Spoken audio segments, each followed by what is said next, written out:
Assalamualaikum warahmatullahi wabarakatuh. Nah, pada hari ini kita akan membahas materi tentang fungsi. Ini masuk ke bagian akhir dari materi di mata kuliah ini, algoritma dan pemrograman, ya. Oke, kita akan menutup perkuliahan untuk mata kuliah ini dengan materi terakhir adalah tentang fungsi. Nah, sebelumnya kita pasti sudah tidak asing lagi dengan fungsi yang wajib ada dalam suatu program bahasa C, yaitu kita sebut fungsi main, ya. Nah, fungsi main ini fungsi utama, di mana semua perintah atau program akan dikerjakan jika ia berada di dalam fungsi main. Jika dia di luar fungsi main, maka perintah tersebut tidak akan dikerjakan, ya, kalau tidak dipanggil di dalam fungsi main. Nah, fungsi ini tersusun dari beberapa bagian nanti, ya. Bagaimana cara kita mendefinisikan fungsi.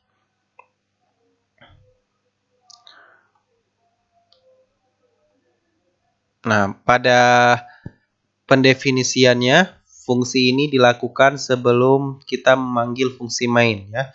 Karena program C dia akan membaca secara runtut, ya. Jadi dari historinya dari awal sampai akhir. Jadi kalau kita meletakkan main di atas, tentu ketika memunculkan fungsi baru yang letaknya di bawah main itu tidak akan dibaca.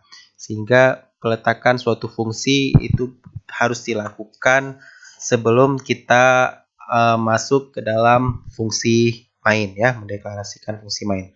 Nah, contoh fungsi adalah, nah, misalnya sebagai berikut. Ini contoh potongan fungsi, ya. Void. Nah, ini adalah jenis fungsi yang tidak mengeluarkan output, ya. Output tidak maksudnya tidak mengubah ke suatu bilangan, ya. Kalau tidak mengubah ke suatu bilangan, saya menggunakan void.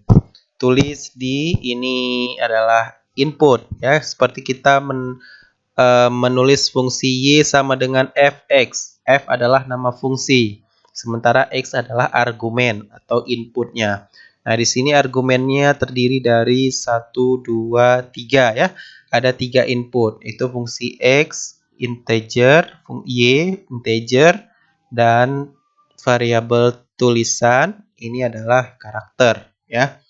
Nah, ini artinya dia meminta masukan X dan Y, kemudian print tulisannya, mencetak tulisan.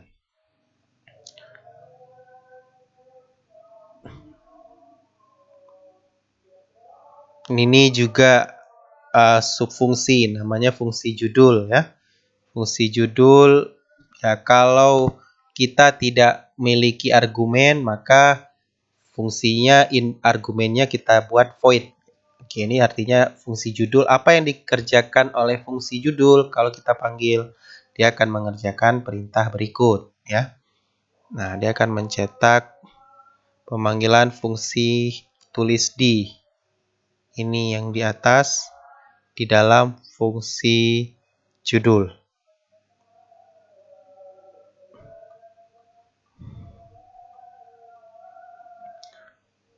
Nah, langsung ke struktur umum fungsi.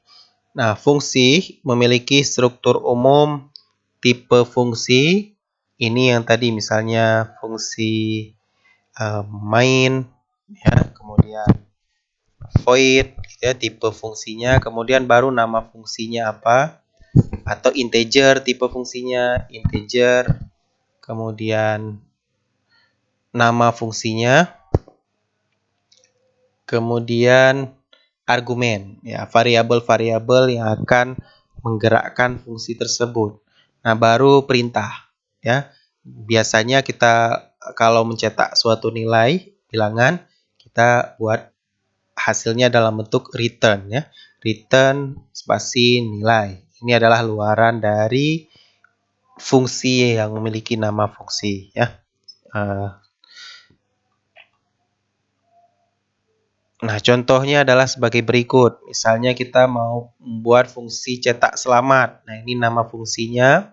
Kemudian yang dilakukan adalah print kalimat berikut.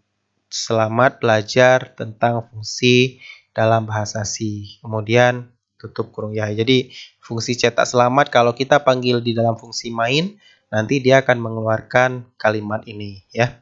Nah, bisa juga fungsi misalnya dalam bentuk hitung-hitungan ya. Misalnya Anda ingin fungsi ini tambah real. Nah, fungsi menjumlahkan suatu bilangan. Integer adalah tipe fungsinya, berarti dia suatu bilangan bulat. Kemudian nama fungsinya tambah bulat dengan input adalah dua bilangan bulat, integer A dan integer B. Yang dilakukan adalah ya kita definisikan integer C dulu di dalamnya, kemudian hitung C ya yang merupakan penjumlahan dari input A tambah B. Kemudian yang dikeluarkan adalah si nilai C ya. Jadi kita perlu meletakkan return apa yang kita mau returnkan. Apakah si C atau A tambah B atau mungkin yang kita ingin returnkan 2C gitu ya. Jadi ini yang kita jadi bukan hanya persamaannya saja, tapi yang kita ingin keluarkan dari fungsi ini adalah kita returnkan, yaitu A tambah B. Di sini si C-nya sendiri. Jadi nilai yang akan dikeluarkan dari fungsi tambah real adalah tambah bulat adalah penjumlahannya. Oke, ini cara mendefinisikan fungsi.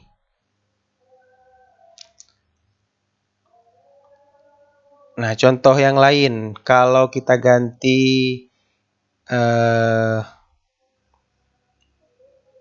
real ya, float tambah real, input kita adalah dua bilangan real ya, float.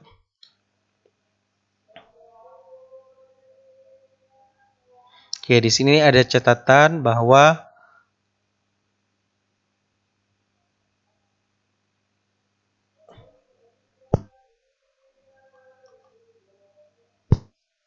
ini kalau satu kesatuan panjang, ini fungsi, kemudian integer main.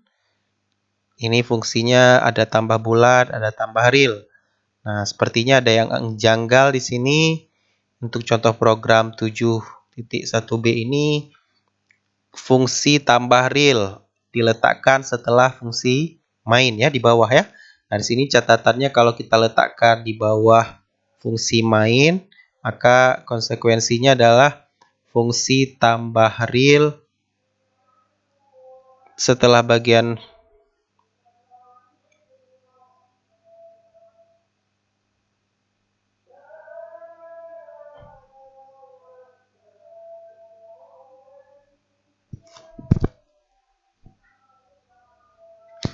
fungsi.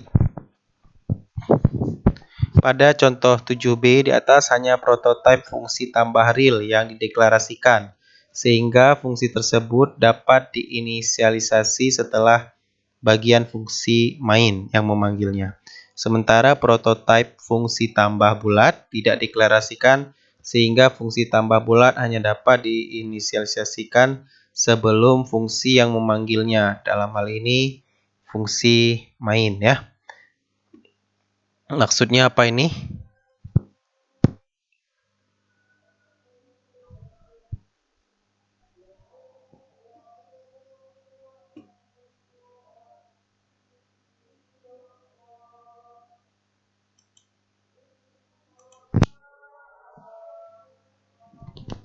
Oke, ini maksudnya berarti dari program 71B ini tambah real sudah dideklarasikan di paling atas ya. Nah, maka kalaupun tidak masuk ke dalam kita belum mendefinisikan di dalam maksudnya belum kita definisikan fungsinya, itu sudah boleh kita panggil di dalam fungsi main ya. Ini salah satu cara juga. Nah, setelah itu baru kita letakkan di bawah fungsi main. Nah, hal ini masih dapat dijalankan oleh program main karena di atas kita sudah menginisialisasi definisi dari deklarasi fungsi tambah real. Nah, berbeda halnya untuk tambah bulat. Tambah bulat tidak dapat jalankan kalau misalnya tidak kita inisialisasi seperti tambah real kalau kita letakkan setelah main. Ya, jadi ini catatannya bahwa boleh saja kita letakkan setelah main, tapi inisialisasi atau pendefinisian fungsinya itu perlu dilakukan sebelum kita masukkan fungsi main. Oke, berikutnya adalah argumen variabel pada fungsi. Ini maksudnya langsung. Nah, ini pemanggilan dalam bentuk nilai ya. Fungsi kalikan 100 integer A. Void artinya tipe fungsinya tidak akan mengeluarkan nilai ya. Jadi dia A sama dengan A bintang 100. Hanya merubah nilai A saja, tapi tidak ada output yang dikeluarkan di sini ya. Nah, akan tetapi mungkin ketika kita menjalankan fungsi main, fungsi ini tetap berjalan dan dia telah merubah nilai A. Yang awalnya A-nya misalnya input kita 5, maka setelah kita operasikan ke dalam fungsi kalikan 100, dia akan menyimpan nilai A yang baru, yaitu 500.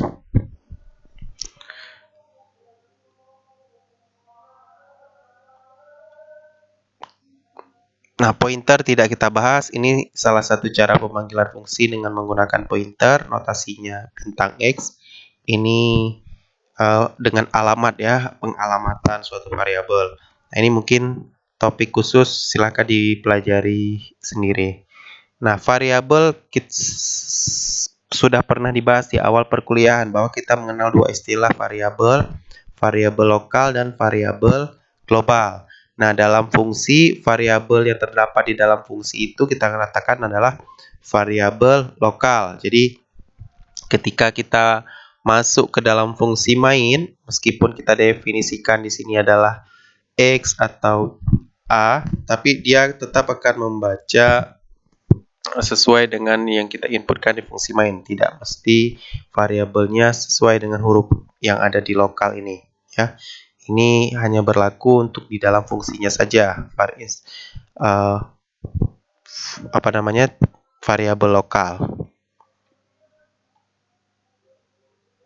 Oke, itu dia cara mendefinisikan fungsi. Selamat berlatih di praktikum. Mungkin Anda akan coba bahas beberapa fungsi dan bagaimana cara mendefinisikannya. Nah, di pertemuan berikutnya kita akan membahas fungsi rekursif dan beberapa fungsi matematika lainnya.